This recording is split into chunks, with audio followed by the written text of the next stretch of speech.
క్షణానికి మారుతున్నాయి movie artist association రాజకీయాలు. తాజాగా మా ఎన్నికల్లో కొత్త ట్విస్ట్ చోటు చేసుకుంది.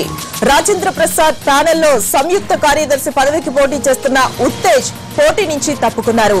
తనపై ఎవరి ఒత్తిడి లేదన్న ఉత్తేజ్ వ్యక్తిగత కారణాల వల్లే పోటీ నుంచి తప్పుకుంటున్నట్టుగా చెప్పారు. ఇప్పటికే రాజేంద్ర ప్రసాద్ కు ఈ విషయాన్ని తెలియజేశారని స్పష్టం చేశారు ఉత్తేజ్. ఆర్టిస్ట్ అసోసియేషన్ కి సంబంధించిన పూర్తి డీటెయిల్స్ అందించేందుకు ఫనీ మనకు సిద్ధంగా ఉన్నారు. ఫనీ, చెప్పండి, మా ఎన్నికల్లో కొత్త ట్విస్ట్లకు సంబంధించి పూర్తి డీటెయిల్స్ అందించండి. ఉత్తేజ్ ఎందుకు పక్కకు తొలగినట్టు, దానికి సంబంధించిన డీటెయిల్స్ ఏంటి? మమత, ఎప్పుడు లేని విధంగా ఈసారి జరిగే మా ఎన్నికలు కొంచెం రసవత్తరంగా ఉన్నాయని చెప్పొచ్చు. ఎందుకంటే ఎప్పుడు దాదాపుగా అంతమంది కూడా ఏకగ్రీవంగానే ఎన్నికలు వచ్చినటువంటి ఈసారి ఎలక్షన్స్ లో రాజేంద్ర ప్రసాద్ తాను పోటీ చేస్తానండం, మురళీమోహన్ పోటీ చేయకుండా తన అభ్యర్థిగా జయసూదని నిలబెట్టడం జరిగింది. అయితే మొత్తం మీద చూసినట్లయితే ఇద్దరు పోటాపోటీలుగా ప్రెస్ మీట్లు కూడా పెడతా ఉన్నారు. అయితే మాలో ఉండేటువంటి సభ్యులు అందరూ కూడా జయసూదకే ఎక్కువగా మద్దతు పలుకుతున్నారు అని చెప్పేసి విన్నర్ సోర్సెస్ చెప్తా ఉన్నాయి. అయితే ఇంతకు ముందు జరిగిన ఇష్యూ ఏంటంటే జాయింట్ సెక్రటరీగా పోటీ చేస్తున్న శివాజీ రాజా కానీ అలాగే ఉత్తేజ్ కానీ రాజేంద్ర ప్రసాద్ ప్యానెల్ లో ఉండడం జరిగింది. అయితే వాళ్ళిద్దరూ కూడా తాము ఆ ప్యానెల్ నుంచి తొలగుతున్నామని, తాము పోటీ చేయట్లేదని కూడా చెప్పడం జరిగింది. సో ఈ రకంగా చూసినా జాయింట్ సెక్రటరీకి ప్రస్తుతం ఇంకెవరిని నిలబెట్టే పొజిషన్ కూడా కనబట్టలేదు రాజేంద్ర ప్రసాద్ ప్యానెల్ లో. సో ఆ రకంగా జయసూద్ ప్యానెల్ లో ఉన్నటువంటి ఆలీ కూడా ఏకగ్రీవంగా ఎన్నికయ్యే అవకాశం మనకు కనబడతా ఉంది. అలాగే మరికొంతమంది కూడా రాజేంద్ర ప్రసాద్ వర్గంలో ఉన్నటువంటి మరికొంతమంది కూడా ఈ రోజు సాయంత్రం కానీ రేపటి లోపు కానీ తప్పుకునేటట్టే కనబడతా ఉంది.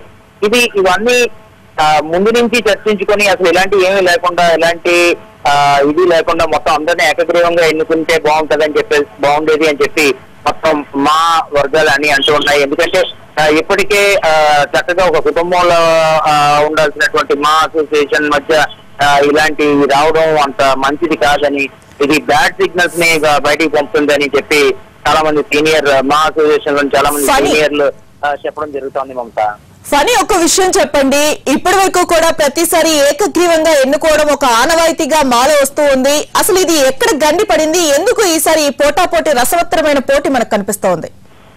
అంటే ఇప్పుడు గత ఎన్నికల్లో మురళీమోహన్ ఎన్నికవడం జరిగింది. అయితే ఈసారి ఎన్నికల్లో మీరు ఆయన మంత్రి పదవి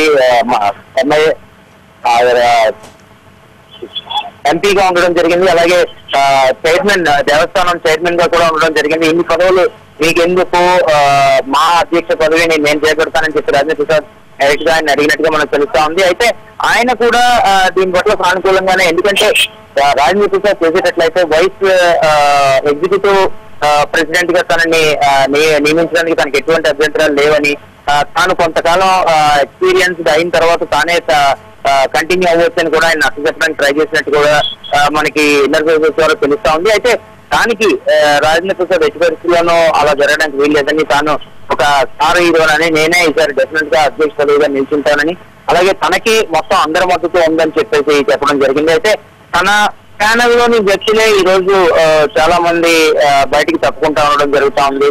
అలాగే వయసుగా వస్తే డెఫినెట్ గా ఒక మహిళని ఉన్నత స్థానంలో కూర్చోబెడితే మా అసోసియేషన్ కి మంచి జరుగుతుందని చాలా మంది సీనియర్లు కూడా అభిప్రాయపడుతున్నారు. అలాగే మోహన్ బాబు కూడా ట్వీట్ చేయడం జరిగింది, మహిళలకు ఉన్నత స్థానం కల్పించినప్పుడే ప్రగతి పథంలోకి మా అసోసియేషన్ వెళ్తుందని. ఎందుకంటే మంచు లక్ష్మి వైస్ ప్రెసిడెంట్ గా ఆల్రెడీ ఏకగ్రీవంగా ఎన్నికవడం జరిగింది.